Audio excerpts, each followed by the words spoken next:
Mesdames, Messieurs, bonsoir et merci de votre fidélité à l'émission Au cœur du mystère. Les ordres initiatiques ont envahi le monde. Alors, quelle est la particularité de ces associations? Contribuent-elles réellement à l'épanouissement spirituel de l'être humain? Dans un instant, nous suivrons les explications de notre expert.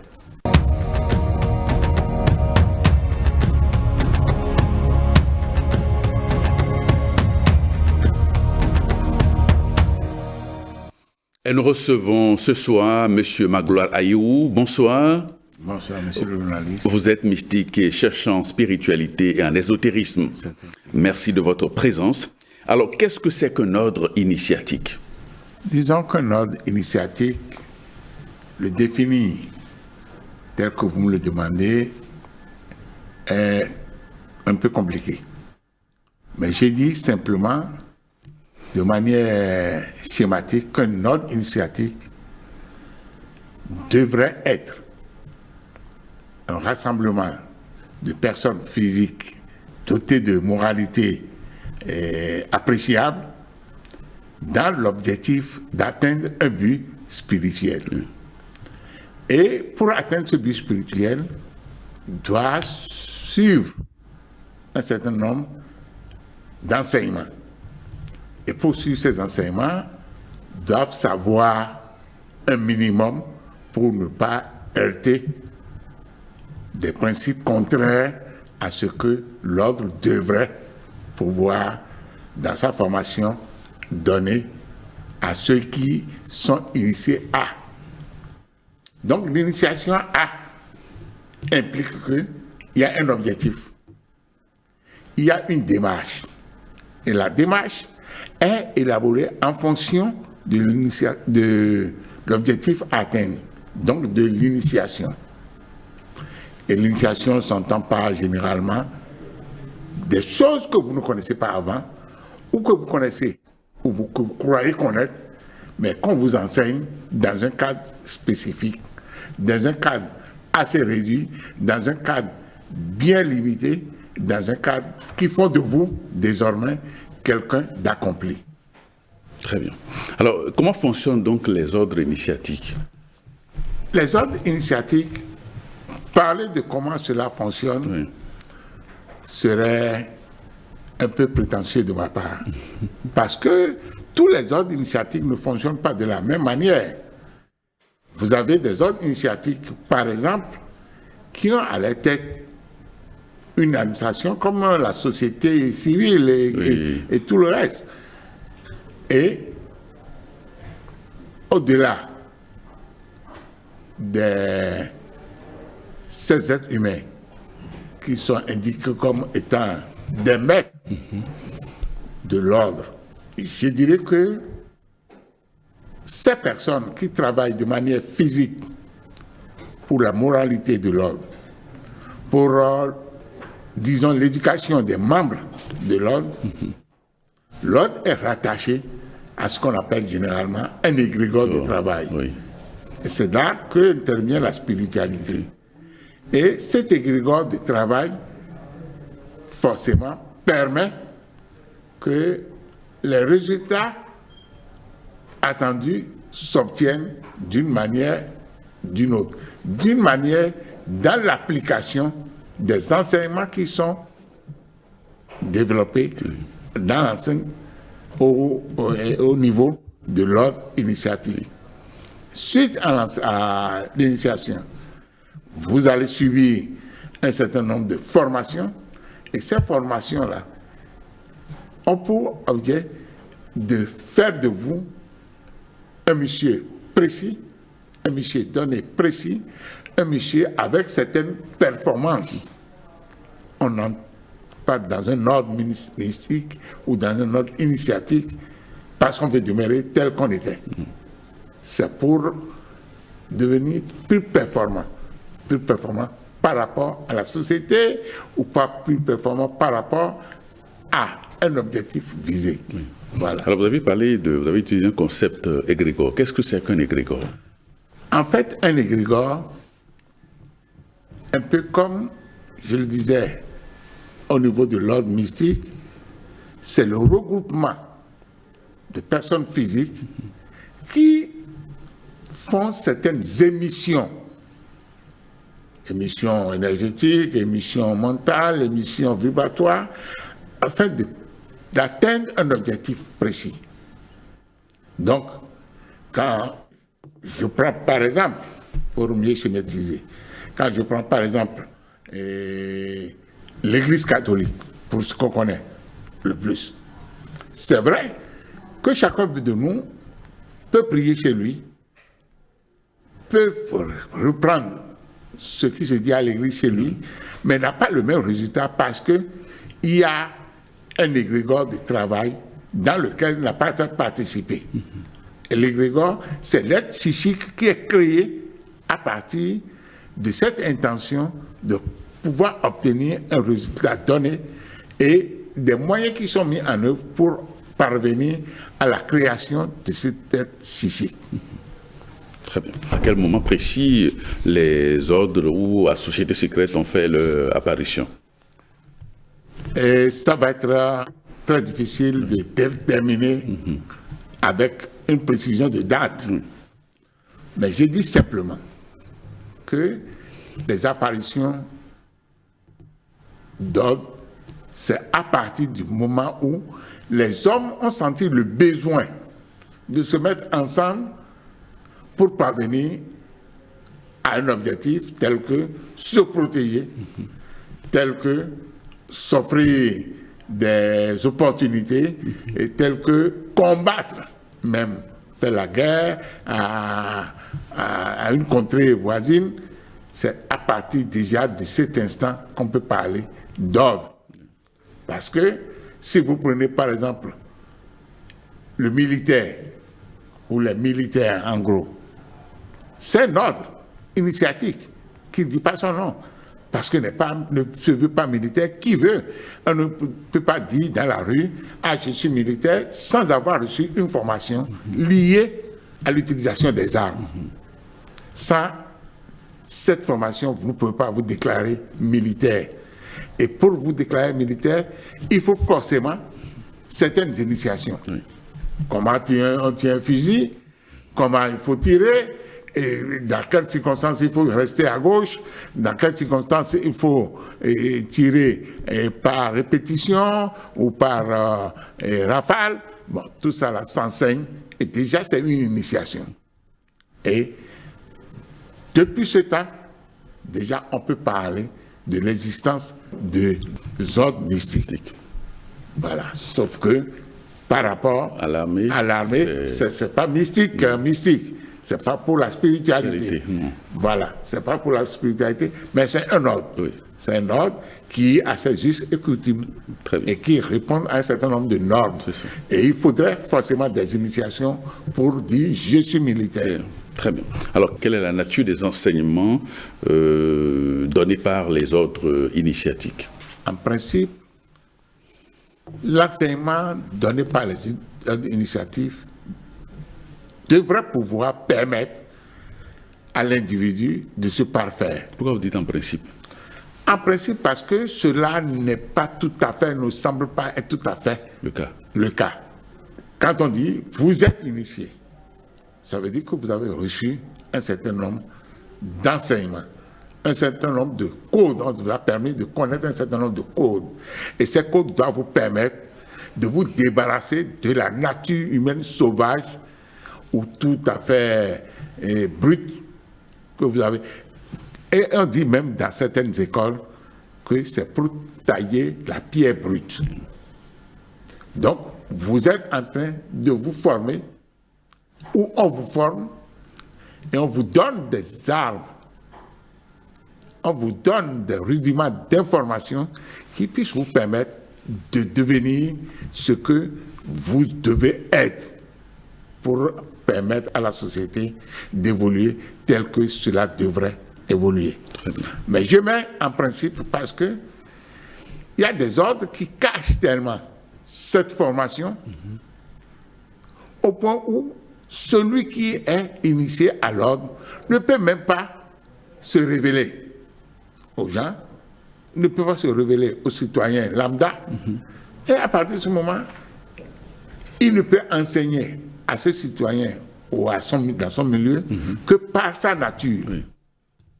Et la formation par la nature n'est pas aussi formelle, n'est pas aussi efficace que quand c'est une formation dite. Quand la personne te dit, je suis telle chose, et c'est pour ça que chez nous, c'est comme ça qu'on fait. Très bien. Alors, si vous ne pouvez pas révéler que vous êtes de tel ordre, et que c'est par rapport à cet ordre que vous avez ce comportement, vous pouvez induire ce comportement dans votre milieu que par votre propre comportement, ce qui n'est pas facile à assimiler. Très bien. Alors, Monsieur Magloire Ayou, comment intègre-t-on un ordre initiatique? Pour intégrer un ordre initiatique, cela dépend des administrateurs de cet ordre. Pour certains ordres, on vous demande une formalité administrative. Pour d'autres, c'est une cooptation. Pour certains, c'est à travers un parent, c'est un parent qui vous a vu, qui vous connaît et qui vous recommande à cet ordre. Mais dans l'un ou dans l'autre cas, parlons plutôt de comment on devrait permettre d'intégrer. Normalement, pour intégrer un ordre d'initiative, il faut une enquête de moralité. On doit te suivre et savoir comment, dans la société, tu es. Parce qu'il y a une initiation. Et si on parle d'initiation, c'est pour que des choses te soient révélées. Oui. Et ce qu'on doit te révéler, c'est pour toi. Et ceux qui ont des oreilles entendent. Que ceux qui ont les yeux voient. Ce n'est pas tout le monde qui entend, même pendant une initiation, de la même manière. Donc, quand on fait, ou quand on finit de faire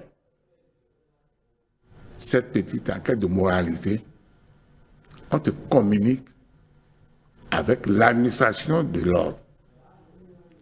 Et cette administration te dit les formalités à remplir, à savoir écrire, faire une demande, ou etc., etc., te dira exactement ce qu'il faut faire. Comme j'ai dit, il y a à la base une initiation. Et pour qu'on t'initie, ça veut dire qu'on te donne des codes. Oui. Et pour que ces codes-là ne soient pas, vilipendés, divulgués, désacralisés, et que tu ne les utilises pas pour faire un certain nombre de comportements pas adaptés ou acceptables dans la société, on doit pouvoir t'apprécier sérieusement à partir de l'enquête avant de permettre ton intégration. C'est ça. Et l'intégration est l'initiation qui permet de rentrer dans un ordre. C'est ça. Voilà. Alors, est-ce qu'on peut appartenir à plusieurs ordres à la fois? En principe, oui. En principe, tout à fait. Maintenant, ça dépend de l'objectif. Ça dépend de ce sur quoi l'ordre est basé. Je n'en connais pas tout à fait qu'il soit un ordre pour le cambriolage.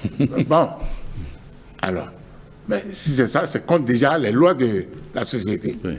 Quand c'est dans un ordre, comme on dit, ésotérique ou mystique,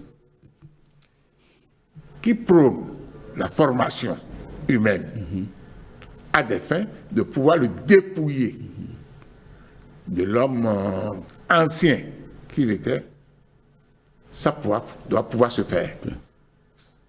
Si les règles ne sont pas contraires dans le plan de formation. Très bien. Pourquoi aujourd'hui on remarque qu'il existe de mystères et de méfiance vis-à-vis des ordres initiatiques? Pourquoi cela? L'histoire est longue.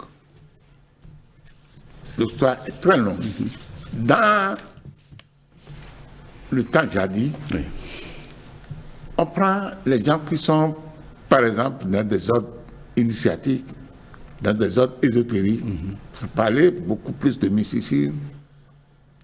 pour des apprentis sorciers. Et c'est comme ça qu'on te dira, ah, telle personne est franc-maçon, c'est un sorcier.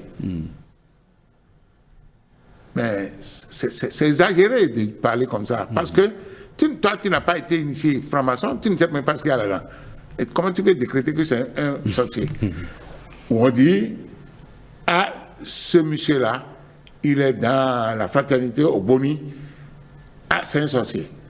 Mais pour dire que la personne est, il faut que tu sois initié à la chose. C'est pour ça que, d'entrée de jeu, je dis, il y a des incohérences entre se camoufler derrière le fait qu'on est d'un ordre qu'on ne peut pas révéler aussi.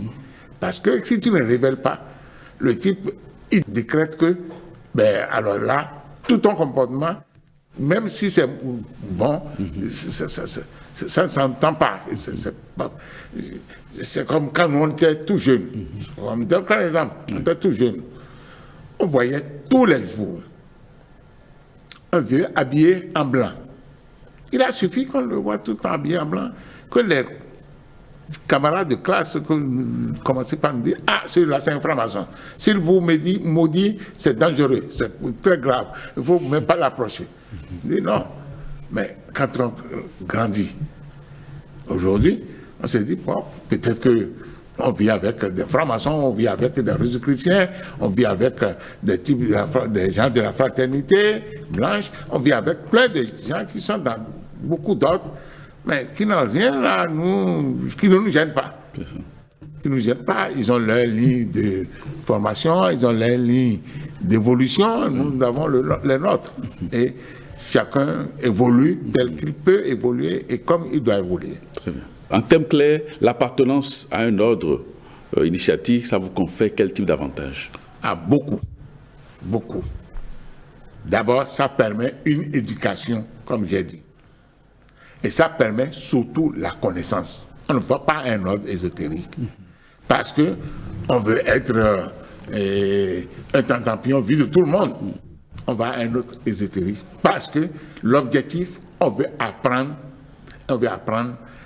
certaines règles, certaines lois de la nature.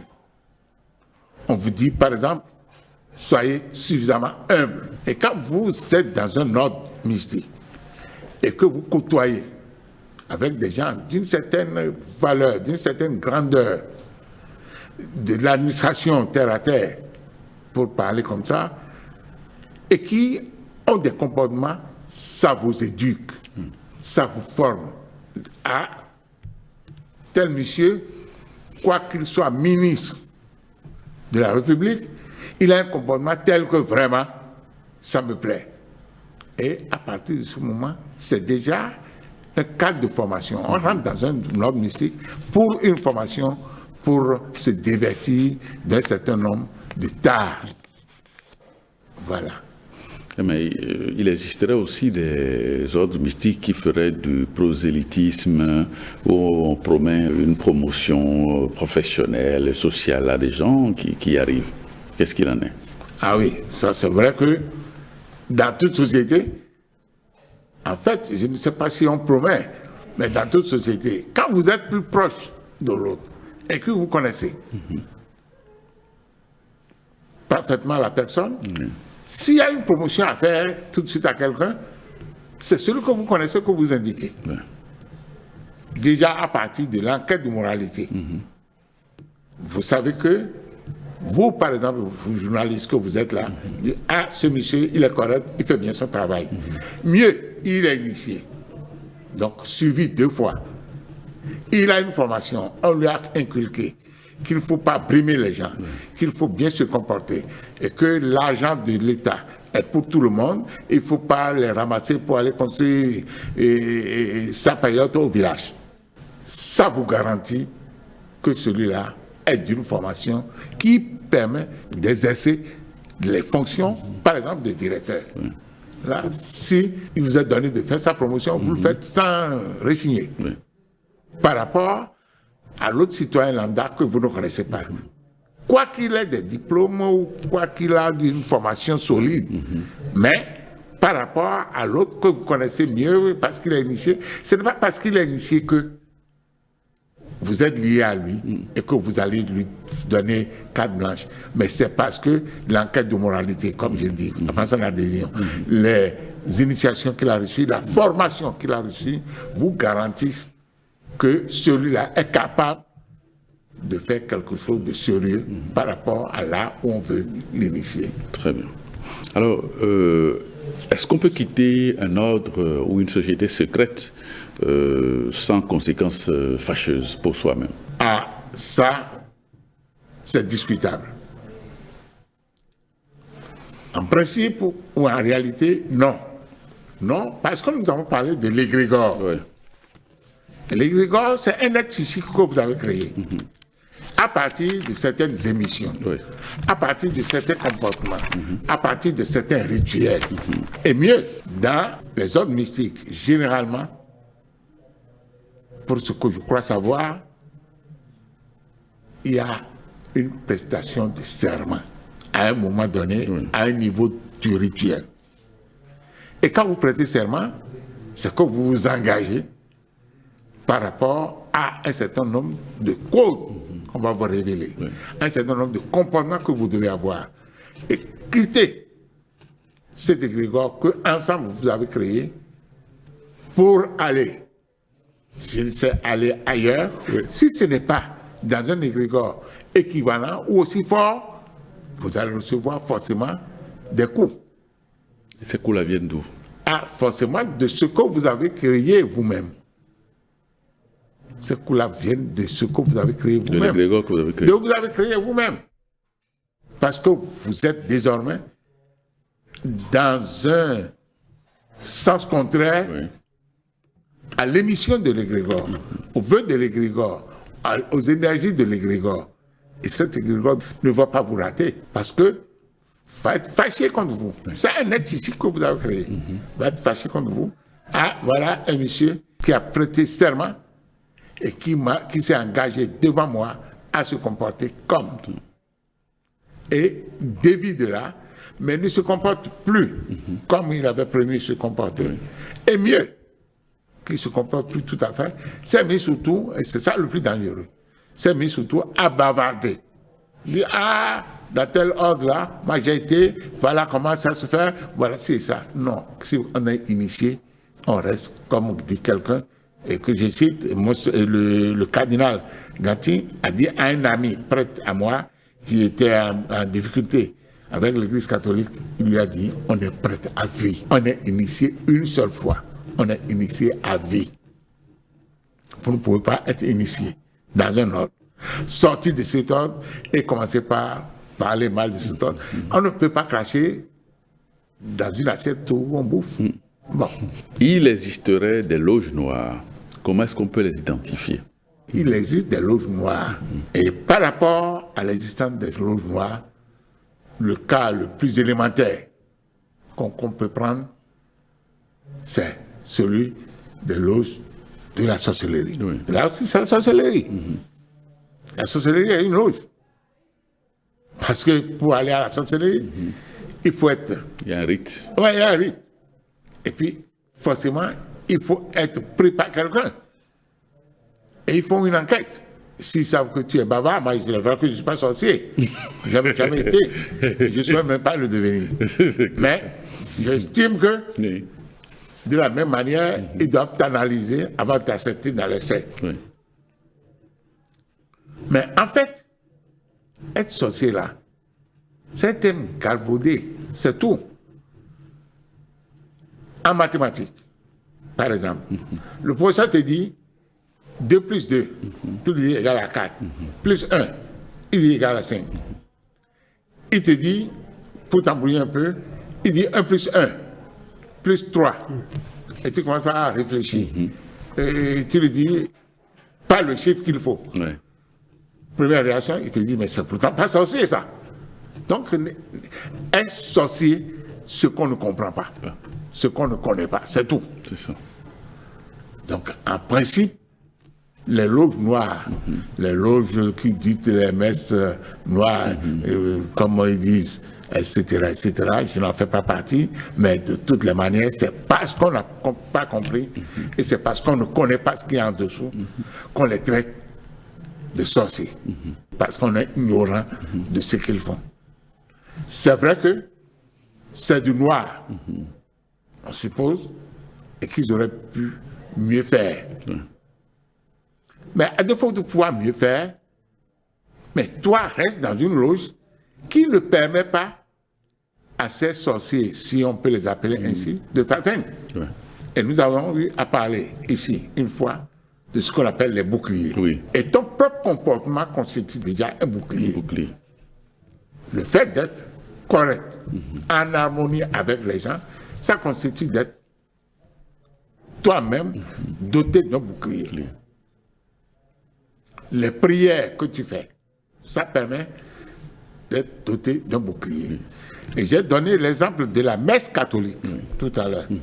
La messe catholique, la messe de l'église catholique, ça ne donne pas les mêmes résultats. Vivre la messe pendant que le prêtre dit sa messe et rester chez soi à faire la prière. Ça peut être la même prière. Mais puisque là-bas, il y a le foyer central, il y a l'égrégore créé par les gens qui sont arrivés à cette messe. En ce moment-là, il y a beaucoup plus d'énergie que vous tirez et qui constitue déjà pour vous un bouclier.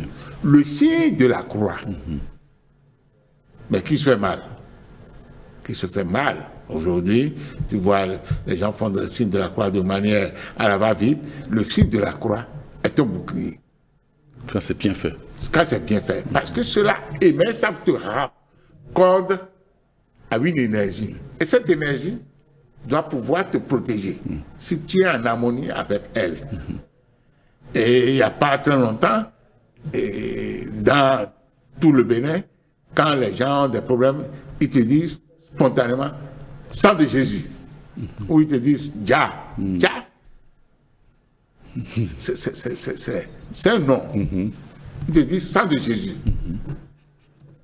Ça leur réussit parce qu'ils ont fait une émission en tenant compte de leurs croyances. Et le sang de Jésus, effectivement, en ce moment-là, les protège. C'est un bouclier pour eux. C'est un bouclier pour eux. Et ils s'en sortent vaillamment. Mais si tu es là à dire sang de Jésus pendant que tu cherches toi-même des noises à autrui, là, ton sang de Jésus, il est un sang noir. Et ça fait ton affaire. Oui, il est un sang noir parce que tu es en harmonie avec le système démoniaque. Tu es en harmonie avec ce qui est noir. Ça ne correspond pas à la lumière. Ça ne correspond pas à ce que tu voudrais avoir. Et ça déséquilibre ton émission mentale. Ça déséquilibre tes neurones. Ça ne donne pas le même résultat que tu devrais avoir. Voilà. Alors, quelle est la contribution de ces sociétés secrètes ou ordres initiatiques à l'élargissement de la conscience? Les ordres initiatiques, comme j'ai dit, c'est d'abord des écoles de formation. Ou ça devrait être des écoles de formation. Aujourd'hui, il y en a beaucoup qui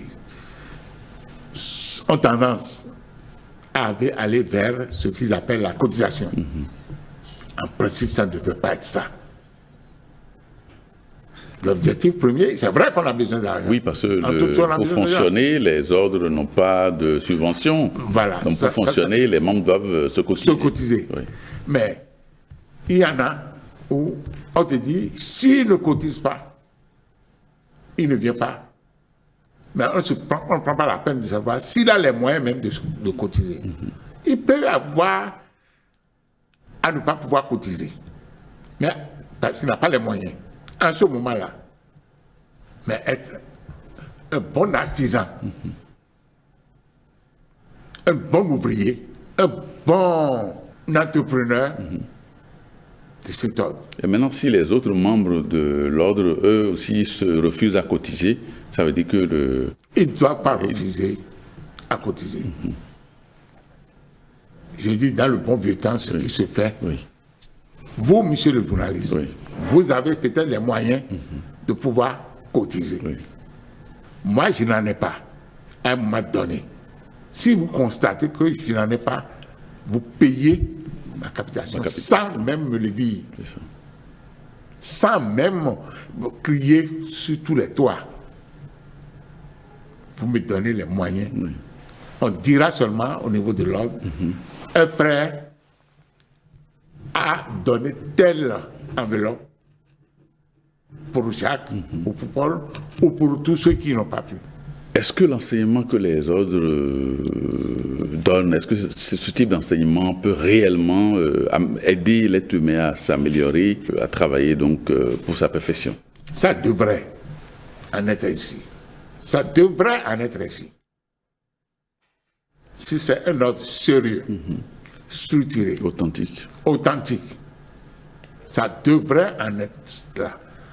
Parce que, comme j'ai dit, je n'appartiens pas à tous les ordres, mais les quelques ordres que j'ai essayé de fréquenter disent toujours, faites jamais du mal, soyez humbles, comportez-vous comme ceci et comme cela dans la société. Et à partir de ce moment, ça renforce d'abord votre nature dans le bien. Et ça devrait pouvoir permettre à ce que vous devenez une lumière dans le milieu dans lequel vous êtes pour faire de même. Et quelle est la différence entre un ordre initiatique et la religion? Ah, la différence est profonde. La différence est profonde. Quoique ça a des traits qui se ressemblent, mais la différence est profonde. Les religions, pour schématiser sans aller forcément à la Rousse ou au Petit Robert, la religion, ça regroupe des gens, ça leur donne une formation par rapport à Dieu, par rapport à l'éternel, par rapport à l'existence d'une force supérieure. Et après cette formation, chacun se disperse, rentre chez lui, il n'y a pas de suivi, comment le type a accepté, comment il pratique ce qu'il a enseigné au niveau de la religion. Mais au niveau de l'ordre, puisqu'il dit, vous avez un parrain, vous avez quelqu'un qui vous a amené. Et celui-là déjà a l'obligation de suivre, de vous suivre, d'être convaincu que ce que vous faites correspond à ce qu'on vous a demandé de faire, de la formation que vous recevez au niveau de l'ordre. Et il a même l'obligation de révéler à l'administration de l'ordre votre comportement, si votre comportement est délictueux, si votre comportement ne correspond plus à ce que vous devez faire. Vous ne pouvez pas être dans un ordre, voler de l'argent, boire de l'alcool, me traîner dans la rue, et que votre parrain accepte. Quand vous êtes dans un ordre, l'ordre, pour ce que je crois savoir, a l'obligation, à travers votre parrain, qui est lié à vous, vous rappelez de temps en temps à ce qui se passe là, c'est pas bon, vous devez vous comporter comme ceci. Dis donc, réfère-toi à tel enseignement qu'on a reçu, réfère-toi à tel comportement, réfère-toi si tel monsieur, il apprend ceci, ce n'est pas bon pour toi. Si tel autre apprend ceci, ce n'est pas bon pour toi, ça te formate, ça te met dans une boîte et ça te donne une formation, ça te conduit dans tout ce que tu fais. C'est ça. Alors, est-ce que, tout en étant membre d'un ordre initiatique, est-ce qu'on peut continuer à fréquenter sa religion de base? Ah, absolument, oui. Mais comme je viens d'expliquer, ta religion, en principe, ne devrait pas te gêner. Selon vous, il n'existe pas d'incompatibilité entre les religions et les ordres initiatiques? Il ne devrait pas exister. C'est qu'il n'existe pas, mais il ne devrait pas exister. Parce que l'ordre initiatique, ou tous ordres initiatiques, forment pour un être de société acceptable, vertueux. Et la religion, c'est pour forger un être humain assez vertueux par rapport à ce que la nature, au niveau de la nature, Dieu existe. Il y a un être suprême. L'ordre dit, soyez vertueux, parce qu'il y a les lois de la nature. Si vous n'êtes pas vertueux, vous serez frappé par ce qu'on appelle le karma en général. Je ne vois pas la différence qu'il y a entre les deux. En dehors de l'autre côté, au fond, c'est Dieu qui est là-bas le chef. Ici, toute la nature est chef. Vous devez vous comporter par rapport à un certain nombre de mécanismes de la nature et de la société. Okay. Alors, quelle est la portée spirituelle de la formation reçue par les membres des ordres initiatiques? La portée spirituelle est très dense.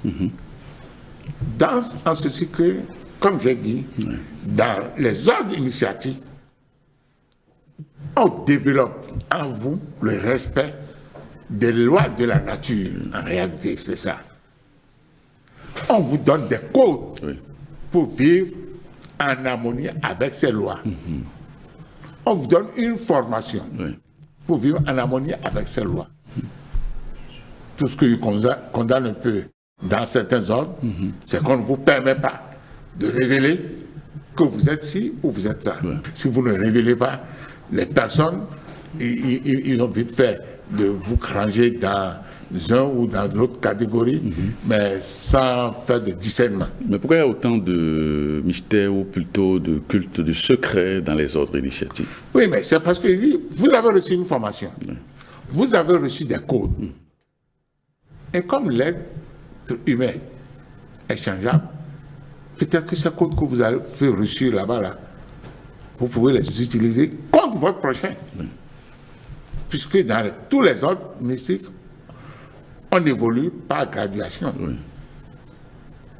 Peut-être qu'avant d'atteindre le niveau le plus élevé de l'ordre, pour dire, bon, en fait, je suis tel aujourd'hui que je n'ai pas besoin de piétiner, parce que, bon, je n'ai plus rien à vendre. Mais si je vous dis tout de suite, eh bien, dans les lois de la nature, si vous appelez le nom de telle personne cette fois, sur tel code, sur telle figure, voilà ce qui va lui arriver. Et vous se tentez de le faire. Donc, on est obligé de permettre d'aller par graduation. Le temps de vous connaître, le temps que vous assimilez, le temps que vous maîtrisez l'art. Parce que l'ordre appartenant à une mystique, c'est vous remettre de l'art, vous remettre un certain nombre d'éléments pour manipuler nos arcanes, pour manipuler les arcanes. Donc pour maîtriser l'art, on a besoin d'avoir un minimum d'assurance. Et c'est cette assurance-là qu'on a besoin d'avoir avec vous. Parce que vous avez fait le parcours qu'il faut, on vous a vu à l'œuvre pendant ce temps. On vous évite d'avoir à vous révéler aux gens. Parce qu'ils peuvent confondre votre comportement antisocial à un moment donné, vos errements antisociaux à un moment donné, à l'ordre dans lequel vous êtes. Ça fait qu'on est obligé, vraiment par moment, de se cacher des autres qui ne connaissent pas pour éviter des jugements, pour éviter un certain nombre d'appréciations qui ne correspondent à rien. Très bien.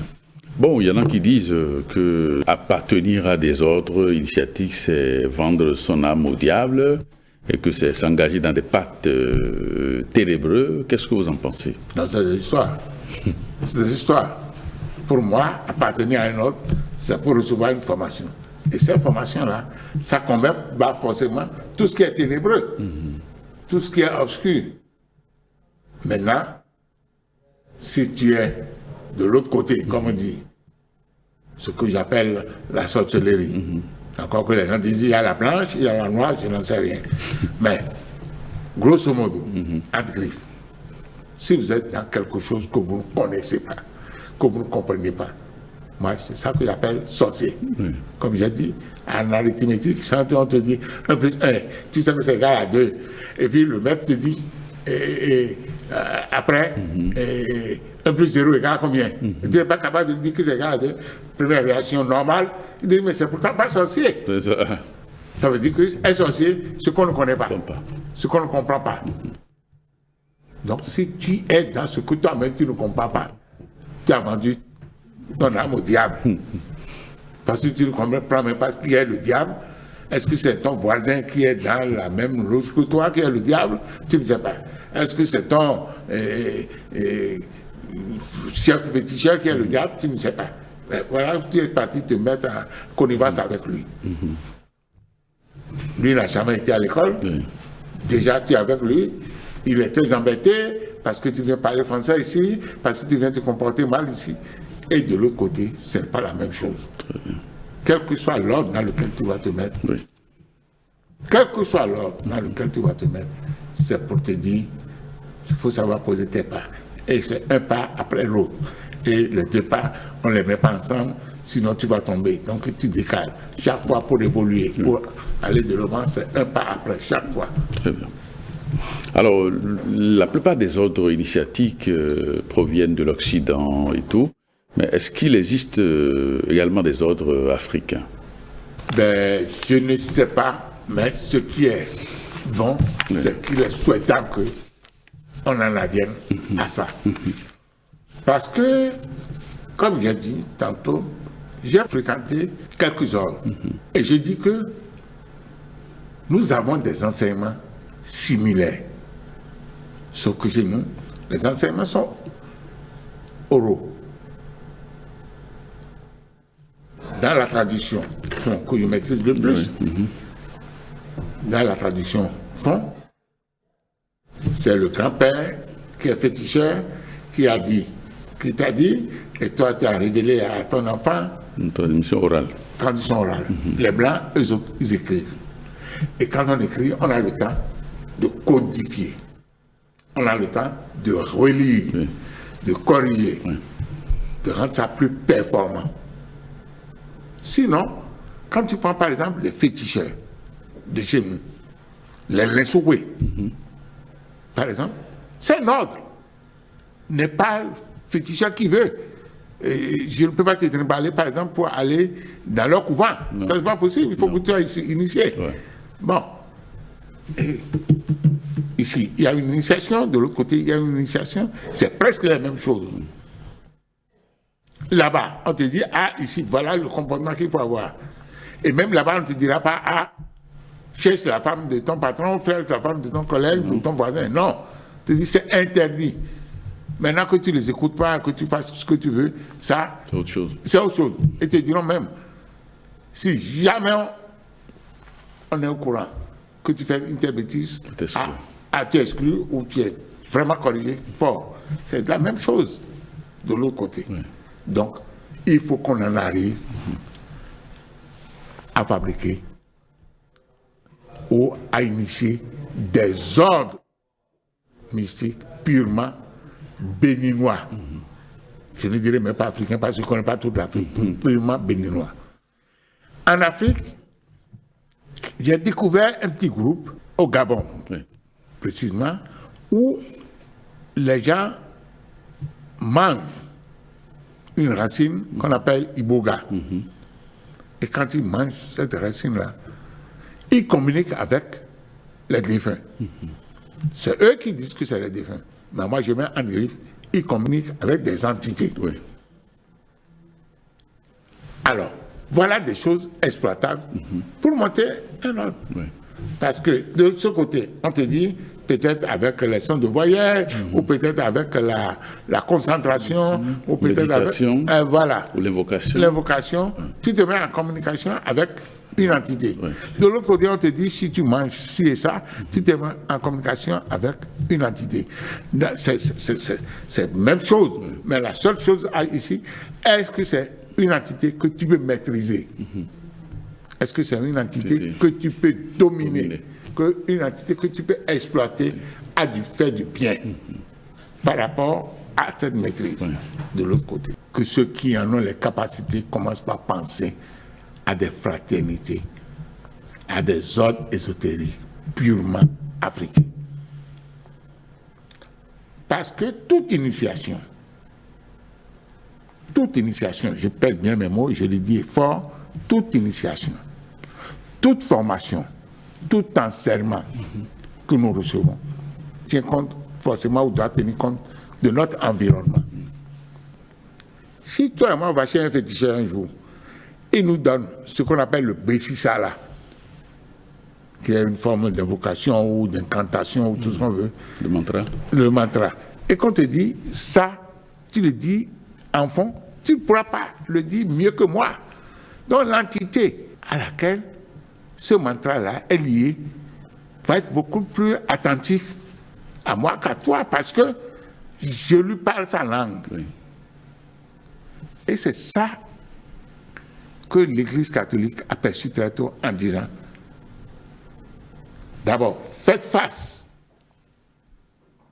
à ceux qui viennent pour les messes, pour qu'ils voient que le prêtre ne fabrique rien en cachette dans leur dos là.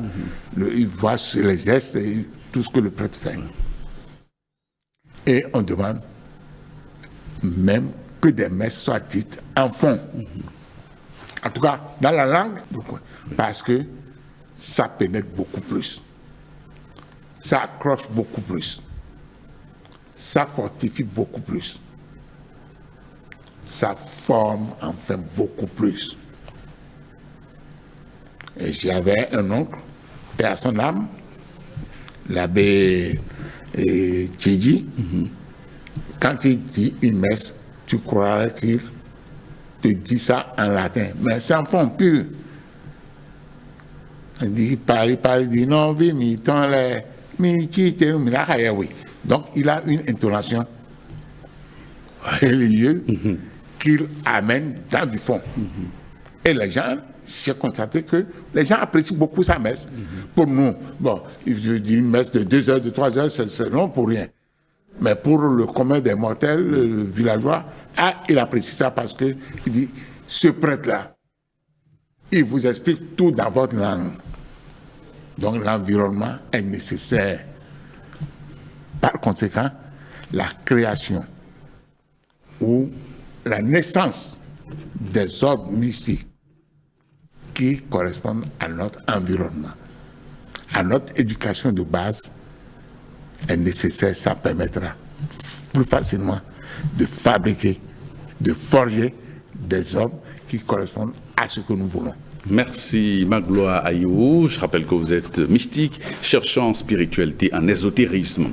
Amis téléspectateurs, cette émission se referme. Merci de votre auguste attention et à très bientôt.